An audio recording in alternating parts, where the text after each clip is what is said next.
Hello student, welcome again in e-learning platform of Vimla Vidyalaya. I am your host Jayesh Kumar B. Rajgor, Assistant Professor and Head, Department of Microbiology, Shri KS Zaveri science college ગઢ.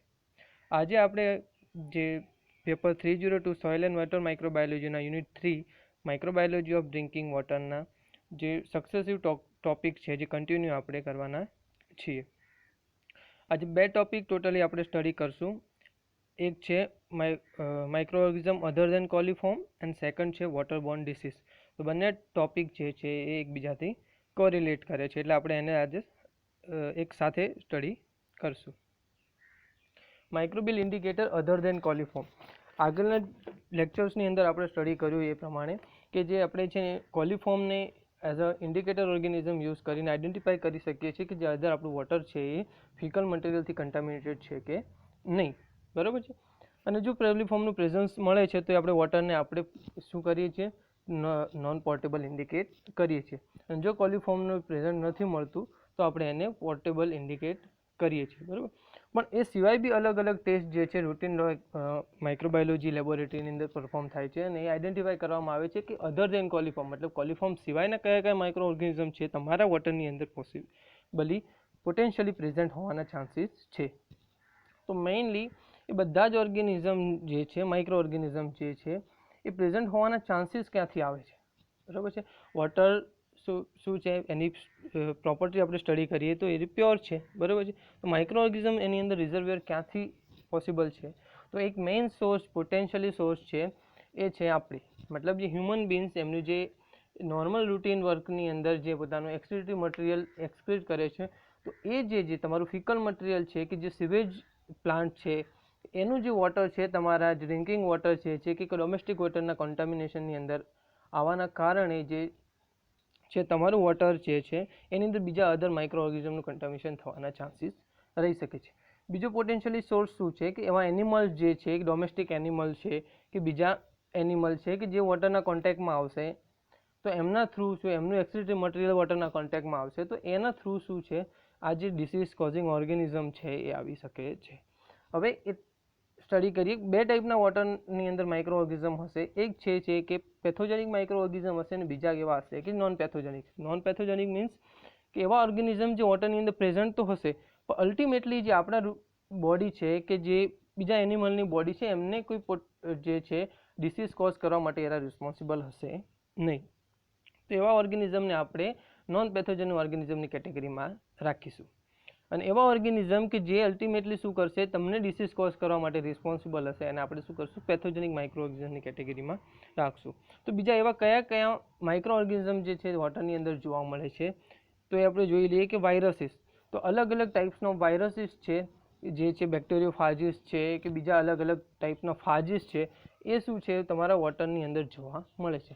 તો એમનો food source શું થશે કે એ શું છે કે living form ઉપર એરા જે છે સર્વાઈવ કરી શકે છે. તો કોઈ ડેડ મટીરિયલ હશે, કોઈ બેક્ટેરિયા હશે તો એમના ઉપર શું છે એમને ફીડ કરીને એમનું ગ્રોથ જોવા મળશે. મોસ્ટ પ્રોબેબલી બેક્ટેરિયોફાજીસ છે એ વોટરની અંદર વધારે જોવા મળે છે.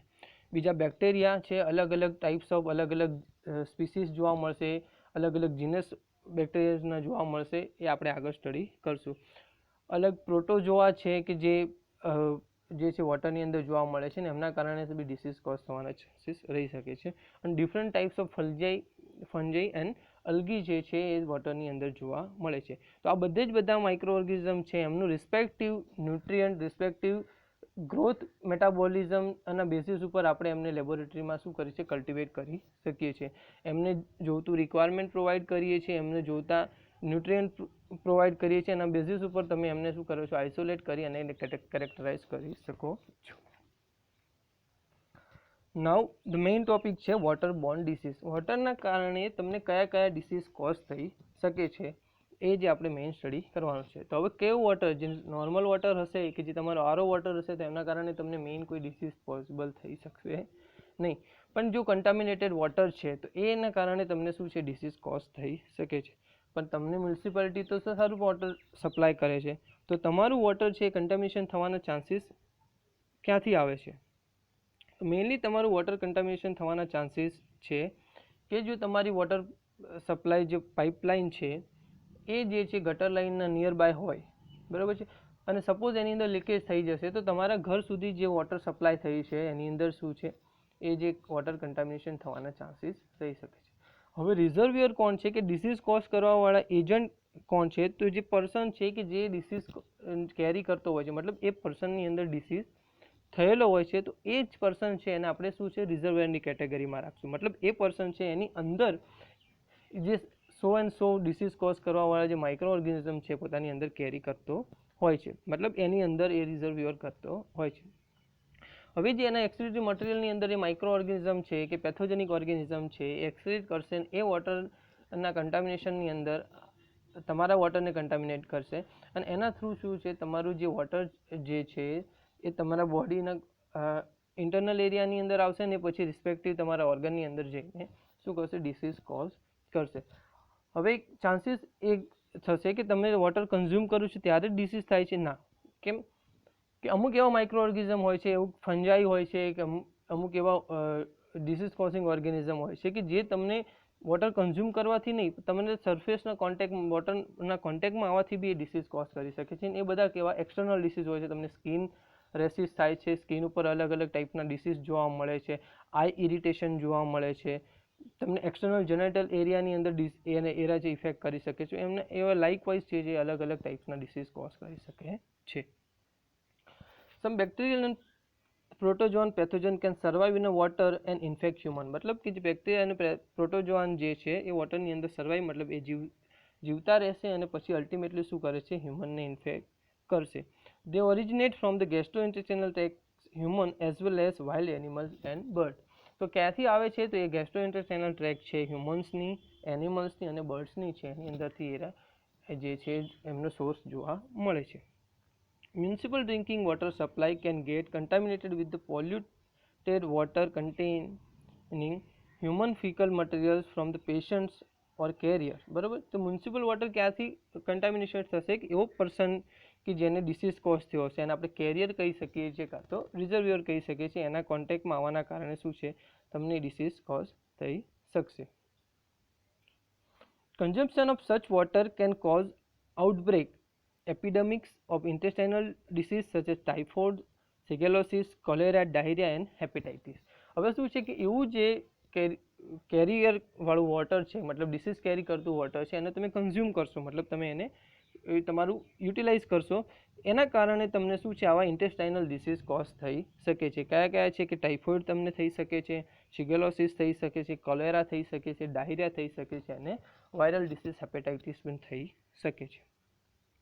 Causative agent of some disease such as leptospirosis, બરાબર છે, કે એવો જે ડિસીઝ છે લેપ્ટોસ્પાયરોસિસ છે, એનો જે કોઝિટિવ એજન્ટ છે નોન ઇન્ટેસ્ટાઇનલ ડિસીઝ, મતલબ જે ઇન્ટેસ્ટાઇનલ મતલબ તમારા જે આંતરડાને થતો જે તમારા ઇન્ટેસ્ટાઇનલ જે ટ્રેક છે એની અંદર થતો ડિસીઝ નથી, can enter through the abrasion in the skins or mucous membrane of nose and mouth when the individuals come in contact with the water contaminated with the urine from the infected animals such as dogs, rat, etc. બરાબર છે, જેમ આગળ તમને સમજાવ્યું કે એકલું તમને ઇન્ટેસ્ટાઇનલ disease જ નહીં થાય, કેમ કે એવા ઓર્ગેનિઝમ હશે જે તમને એક્સટર્નલી ઇફેક્ટ કરતા હશે. તો સપોઝ તમારા બોડી પર કોઈ કટ હશે, કંઈ તો કોઈ મ્યુકસ મેમ્બ્રેન જેમ કે તમારા નોઝ છે, માઉથ છે, એની અંદર તમે જો વોટર કન્ટામિનેશન આવી શકશે, એના કારણે કરીને જે લેપ્ટોસ્પાયરોસિસ છે એવો ડિસીઝ થઈ શકે છે. It is characterize by the bacteria. એના કારણે શું થઈ જશે તમને બેક્ટેરિયા થવાનો ચાન્સીસ, બેક્ટેરિયા મતલબ presence of bacteria in your blood. પછી ફીવર થઈ શકશે, મસ્ક્યુલર પેઇન થશે અને કિડની ડેમેજ થવાના અલ્ટિમેટલી ચાન્સીસ રહી શકે છે. Enteropathogenic strain of E. coli can cause gastroenteritis in a newborn infant. Similarly, enterocyanogenic strain of E. coli often cause traveler diarrhea in tourists visiting developing country. બરાબર, તો એન્ટ્રોપેથોજેનિક strain છે કે જે infant મતલબ જે નાના જે ન્યૂબોર્ન બેબીઝ હોય છે એમની અંદર શું છે ગેસ્ટ્રોઇન્ટેસ્ટાઇનલ ડિસીઝ કોઝ કરી શકે છે. અને બીજી જે એન્ટેરોકાઇનેજેનિક સ્ટ્રેન છે એ શું કરી શકે છે, કોઈ પર્સન છે જે ટ્રાવેલ કરતો હશે કન્ટ્રી ટુ કન્ટ્રી કાં તો કોઈ સ્ટેટ ટુ સ્ટેટ, એનું જે વોટર જે છે એનું ચેન્જ થવાના કારણે શું છે એની અંદર ડાયરિયા થવાના ચાન્સીસ રહી શકે છે. Some of the important viral diseases that are transmitted by the fecal or oral route includes કયા કયા જે એવા ડિસીઝ છે જે વાયરલ ડિસીઝ છે જે ફિકલ અને ઓરલ રૂટથી પર્સન ટુ પર્સન ટ્રાન્સમિટ થાય છે. તો એક પહેલો છે પોલિયો અને સેકન્ડ છે હેપેટાઇટિસ, જે એ હેપેટાઇટિસ અને હેપેટાઇટિસ બી બંને જે છે વોટરબોર્ન ડિસીઝ છે. Among protozoal disease, the most infant and fatal ones that are transmitted through the water includes amoebiasis caused by the ant amoeba histolytica. તો પ્રોટોઝોઅલ ડિસીઝ કયા કયા થઈ શકે છે? તો મોસ્ટ કોમનલી જે પ્રોટોઝોઅલ ડિસીઝ જે વોટર થ્રુ ટ્રાન્સમિટ થાય છે એ છે અમીબાયોસિસ અને એનો કોઝિટિવ એજન્ટ શું છે? Entamoeba histolytica. And second છે Giardia by the flagellated protozoa Giardia lamblia. બરાબર છે. જે જીઆરડિયાસિસ છે એ શું છે? જીઆરડિયા લેમ્બિયા નામના પ્રોટોઝોન્સથી છે તમને થઈ શકે છે. Both the pathogens are distributed worldwide and their cysts are usually transmitted in water contaminated with the feces. બરાબર છે કે આ જે બંને ડિસીઝ છે એ વર્લ્ડવાઇડ જે છે જે ડિસ્ટ્રીબ્યુટેડ થયેલા હોય છે અને એમના જે સીસ છે મતલબ જે એમનો જે પ્રીમેચ્યોર બોડી ફોર્મ છે એ વોટરની અંદર છે, જે ફિસીસવાળો કન્ટામિનેટેડ વોટર છે એમની અંદર નોર્મલી પ્રેઝન્ટ હોવાના ચાન્સીસ છે. અહીંયા જે તમારા ટેક્સ્ટબુકની અંદર આપેલું જે ટેબલ છે ડિસ્ક્રાઇબ કરેલું છે કે અલગ અલગ ટાઈપ્સ ઓફ જે માઇક્રો ઓર્ગેનિઝમ છે લાઈક બેક્ટેરિયા છે, પ્રોટોઝોઆ છે, વાયરસ છે, એમના કારણે કયા કયા ડિસીઝ થઈ શકે છે અને એમના કોઝિટિવ એજન્ટ કયા છે એની અંદર લિસ્ટ આઉટ કરેલા છે. તો આપણે ફર્સ્ટ છે બેક્ટેરિયા જોઈ લઈએ. તો મેઇન બેક્ટેરિયા જે છે ઇશેરિશિયા કોલાઈ છે, તો એનાથી તમને ગેસ્ટ્રોએન્ટરાઇટિસ નામનો ડિસીઝ થઈ શકે છે. બીજું ગેસ્ટ્રોએન્ટરાઇટિસ થવાના ચાન્સીસ કયા છે? તો બીજો ઓર્ગેનિઝમ છે કેમ્પેલોબેક્ટર ફિટસ છે, એના કારણે બી તમને ગેસ્ટ્રોએન્ટરાઇટિસ થવાનો ચાન્સીસ રહી શકે છે. થર્ડ ડિસીઝ છે ટાઇફોઇડ. જનરલી તમને બધા જ જાણતા હશો કે ટાઇફોઇડ ડિસીઝ કોના કારણે થાય છે? કે સાલ્મોનેલા ટાઇફી માઇક્રો ઓર્ગેનિઝમ છે એના કારણે ટાઇફોઇડ ડિસીઝ થવાનો ચાન્સીસ રહી શકે છે. અધર જે સ્પીસીઝ જે છે સાલ્મોનેલા સ્પીસીઝ, તો સાલ્મોનેલા બીજી જે સ્પીસીઝ છે એમના કારણે તમને શું છે? સાલ્મોનેલોસિસ નામનો ડિસીઝ થવાનો ચાન્સીસ રહી શકે છે. ફોર્થ છે સિગેલા સ્પીસીઝ. સિગેલા સ્પીસીઝના કારણે તમને સિગેલોસિસ થઈ શકે છે, મતલબ બેસિલરી ડિસેન્ટ્રી નામ જે છે એ થઈ જવાના ચાન્સીસ રહી શકે છે. And cholera disease. કોલેરા શેના કારણે છે? તો વિબ્રિયો કોલેરાઈ કારણે શું છે? કોલેરા ડિસીઝ થવાના ચાન્સીસ રહે છે. એન્ડ ગેસ્ટ્રોએન્ટરાઇટિસ અગેઇન ઇસેરિનિયા એન્ટેરોકોલાઇટિકા છે એના કારણે શું છે? ગેસ્ટ્રોએન્ટરાઇટિસ થવાના ચાન્સીસ રહી શકે છે. તો આ બધા કયા હતા? બેક્ટેરિયલ ડિસીઝ હતા. હવે પ્રોટોઝોઅલ ડિસીઝ કયા છે? તો આગળ સમજાવ્યું એ પ્રમાણે જીઆરડિયાસિસ છે, તો જીઆરડિયા ઇન્ટેસ્ટાઇનાલિસ છે એના કારણે શું છે? જીઆરડિયા થઈ શકે છે. એન્ડ એન્ટઅમીબા ડિસેન્ટ્રી છે, તો એન્ટઅમીબા હિસ્ટોલાઇટિકના કારણે શું છે? અમીબાયોસિસ કાં તો એન્ટઅમીબા જે છે એન્ટઅમીબા ડિસેન્ટ્રી થઈ શકે છે. વાયરલ ડિસીઝ કયા કયા છે? તો હેપેટાઇટિસ એ જે છે, હેપેટાઇટિસ બી છે જે છે વાયરસ, એના કારણે હેપેટાઇટિસ ડિસીઝ થઈ શકે છે. અને પોલિયો વાયરસના કારણે તમને શું છે? પોલિયો ડિસીઝ થઈ શકે છે. તો આ બધા જે તમારા સિલેબસની અંદર જે રૂટીન જે છે વોટરબોર્ન ડિસીઝ છે જે તમારા લિસ્ટ આઉટ કરેલા છે.